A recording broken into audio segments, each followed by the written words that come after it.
Tu en as marre de vivre le syndrome de l'imposteur?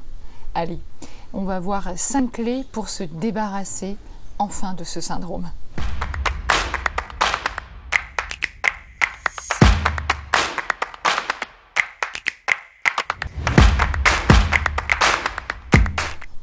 Bonjour, je suis Vanessa, mentor, guide, conférencière audacieuse. J'accompagne les amoureux de la vie, les experts passionnés, timides, mal à l'aise dans leur communication, à devenir impactants et charismatiques grâce à une prise de parole authentique et confiante. Alors si vous avez envie de vivre une formation ou un accompagnement avec moi, eh bien je serai particulièrement ravie de vous retrouver. Aujourd'hui, on va aborder ensemble ce fameux syndrome de l'imposteur qui véritablement nous gâche la vie et nous empêche d'exploiter notre plein potentiel. Mais juste avant, si tu n'es pas encore abonné à ma chaîne YouTube, eh bien je t'invite à cliquer juste en bas à droite de la vidéo et activer la petite cloche pour ne rien rater de mes futures actualités et des vidéos que je peux sortir chaque semaine. Aïe aïe aïe! Tu crains de devoir chercher tes mots, de bafouiller, d'être démasqué chaque fois que tu prends la parole en public. Genre, je ne suis pas légitime pour parler de mes compétences. Un peu comme si j'avais cette sensation de duper mon monde parce qu'en fait, je ne suis pas si expert que ça. Ouais. C'est un petit peu ça, le syndrome de l'imposteur, ce qui fait qu'on n'arrive jamais à s'approprier nos réussites personnelles. On va toujours se dire que c'est la chance, que c'est grâce à la chance qu'on en est arrivé là, ou parce que certaines personnes ont été indulgentes avec nous, ou qu'on a surestimé vraiment nos compétences. Si ça résonne en toi,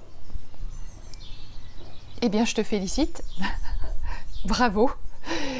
Je t'invite à rejoindre le club de toutes ces personnes qui sont atteintes du syndrome de l'imposteur. Et croyez-moi, j'en ai fait partie pendant longtemps. Et si je dois être tout à fait honnête avec vous, encore aujourd'hui, bien sûr, il y a des moments où j'ai l'impression de ne pas être à la hauteur, alors que pourtant j'ai toutes les compétences, je peux être experte dans certains domaines, mais malgré tout, il y a toujours ce petit truc qui dit en fait, je suis peut-être pas si experte que ça, et si j'avais surestimé mes compétences, il y a d'autres personnes qui font ça tellement mieux que moi, etc. Donc, si vous faites partie de ces personnes-là, rassurez-vous, je peux vous dire un truc, c'est que les personnes qui ont ce syndrome de l'imposteur sont en fait des personnes très intelligentes, très brillantes, mais qui ont tendance à douter de leurs compétences, parce qu'il peut y avoir du perfectionnisme là-dedans, on a toujours envie que tout soit parfait. Et il y a beaucoup de personnalités en fait qui sont aussi atteintes de ce syndrome-là, donc rassurez-vous, vous n'êtes pas seul. Voilà, donc on va voir 5 clés ou 5 stratégies pour commencer quand même à se débarrasser de ce fichu symptôme. La première des clés, c'est accepte de ne pas tout savoir. En fait, on ne peut pas être expert dans tout.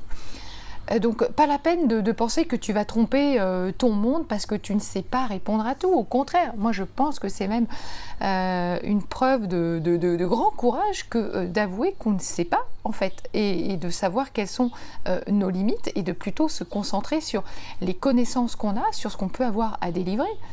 Ça c'est top en fait et c'est tout. Deuxième clé ou stratégie, célèbre tes réussites et crée-toi justement un tableau de victoire. Moi, ça, c'est quelque chose qui m'a beaucoup aidé. Je fonctionne beaucoup avec des tableaux de visualisation ou de victoire, où je vais vraiment écrire toutes les victoires que j'ai eues. Je vais les célébrer aussi et je vais les avoir visuellement devant moi. Ça, c'est quelque chose qui peut m'aider parce que pendant longtemps, j'étais tout le temps en train de me dévaluer, de me dévaloriser et finalement d'être toujours plutôt tournée sur les difficultés que sur tout ce qu'on a accompli qui est déjà absolument magnifique. Voilà, ce sont les petites victoires qui nous emmènent, je pense, à nous transcender en fait. Donc ne minimisez rien, maximisez tout en fait, parce que des victoires, vous en vivez tous les jours. Et d'ailleurs, vraiment, je vous invite véritablement à écrire aussi ce que vous voulez voir accomplir dans votre vie, quoi. Notez tout, célébrez, visualisez, et ça, ce sont des choses qui fonctionnent très très bien. Moi, c'est pareil, hein. Chaque soir, avant de me coucher, je vais noter 3 choses, petites ou grandes, que j'ai envie de voir se réaliser dans ma vie, parce que je sais que si je m'endors comme ça avec ces images-là, eh bien, il y a de fortes chances que le matin au réveil, je sois imprégnée de tout ça. 3e clé, extériorise ce que tu ressens. Ne garde pas ça pour toi. Plus tu vas parler autour de toi de ce que tu ressens, de tes peurs, de ce qui peut t'angoisser un petit peu. Et plus tu vas te rendre compte en fait que, oh là là, mais il y a plein de personnes en fait qui souffrent de ce syndrome de l'imposteur, qui se sentent illégitimes comme toi. Et en fait, plus les personnes sont brillantes, et plus elles doutent d'elles-mêmes, de leurs capacités, et plus vraiment, comme je le disais tout à l'heure, elles se minimisent. Donc vraiment, parle-en autour de toi, extériorise aussi par, je sais pas, un petit peu de méditation ou de respiration, ou même des fois tu vas marcher dans la nature, tu vas crier aussi, et ça fait du bien, quoi.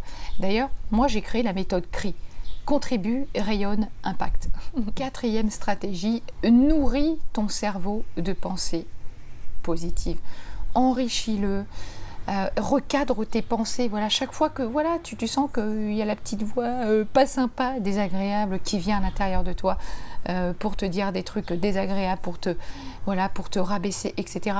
Recadre ces pensées. Repense à tous les moments de ta vie où tu as eu des réussites, où tu as su parfaitement comment faire face et rebondir. Souviens-toi que l'être humain a des capacités de résilience extraordinaires.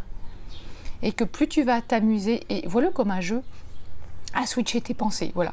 Dès qu'il y a une pensée négative qui apparaît, tout de suite, transforme-la vers quelque chose de positif. Plus tu vas aller vers le positif, plus ton cerveau va te renvoyer du positif. Fais-le un peu comme une gymnastique mentale jusqu'à ce que ça devienne quelque chose de parfaitement naturel pour toi. Et enfin, accueille tes échecs.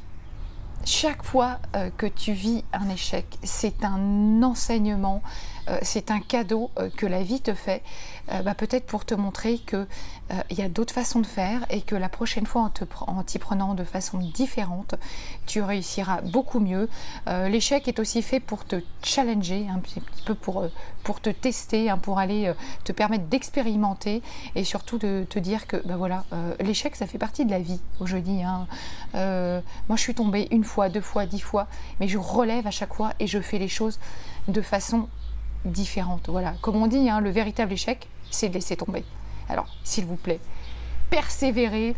Et si vous avez envie, voilà, d'améliorer vos prises de parole, de libérer tout simplement votre parole, d'aller vers une prise de parole libre, confiante, authentique, d'améliorer ainsi votre communication avec vous-même et avec les autres, je vous propose de rejoindre mon mastermind. Là, je viens de créer un mastermind impact sur 12 mois. Ça va être du coaching collectif, vraiment sur tout ce qui concerne la prise de parole, mais pas que.